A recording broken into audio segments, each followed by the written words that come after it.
Hello guys! Hello Taurus! Welcome dito sa aking channel, Kapalaran 888. Welcome Taurus. Alamin natin kung anong messages, vibration, gabay energy para sa inyong lahat. Ito ay weekly general reading guys. Okay, number 23-5, 25-7. Wow! Taurus, kung makikita mo dito, sinasabi na may paparating sa buhay mo. Okay? It's either new job, new relationship, new source ng strength, income, protection. So, breakthrough, parang ganon. So, have faith na ang lahat ng ninanais mo ay makukuha mo. Nothing is impossible. Gamitin mo kung ano itong determinasyon, strength, na meron ka sa ngayon. Kasi kung ano man itong parating na to sa'yo, eto na yung pagkakataon mo, Taurus, na ilaban talaga kung ano yung para sa'yo. Okay? So, yun. Tingnan natin dito sa isang card mo.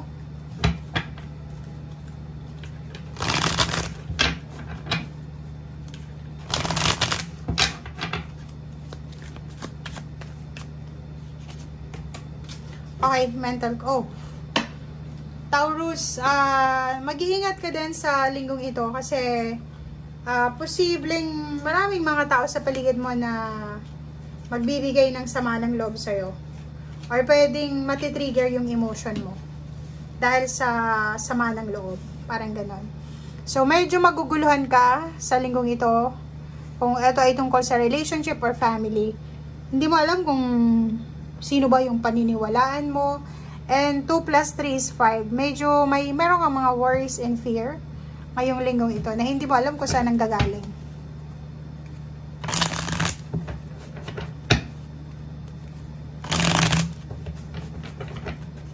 May mga decision making ka din na hindi mo alam kung itutuloy mo ba or hindi.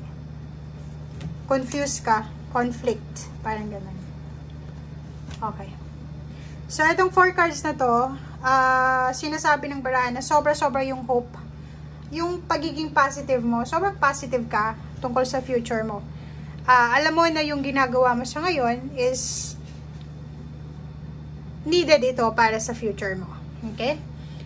Sobra kang positive na makukuha mo, like for example, relationship, or pwedeng money, balance, or success sa future. This week, parang sinasabi ng baraha dito na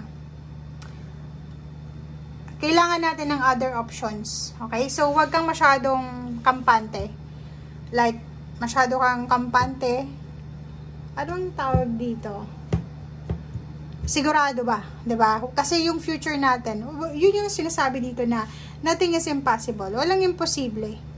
So, pero huwag kang masyadong kampante sa kung ano etong mga sinasabi sa'yo ng mga tao sa paligid mo. Kasi meron kang relationship ngayon or pwedeng family member na feeling mo kailangan mong pagkatiwalaan, pero maging matalino ka kasi pwedeng lokohin ka niya sa pera or pwedeng lokohin ka niya sa relationship.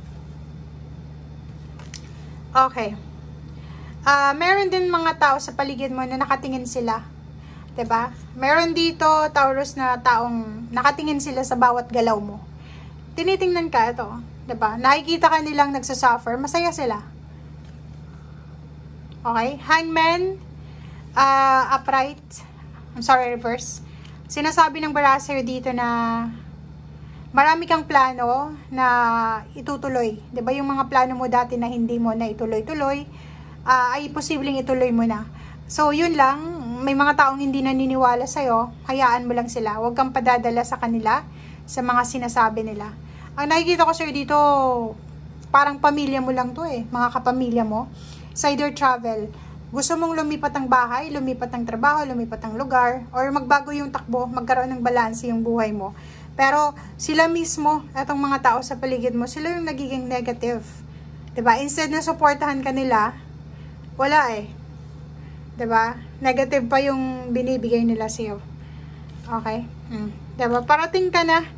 doon sa lugar kung saan talaga mahahanap yung victory and success, yung recognition, pwedeng may Taurus ditong malapit ng mag-graduate, graduate. Kung ikaw ay Taurus na parents, pwedeng malapit mo nang mapagtapos yung anak mo, parang ganon.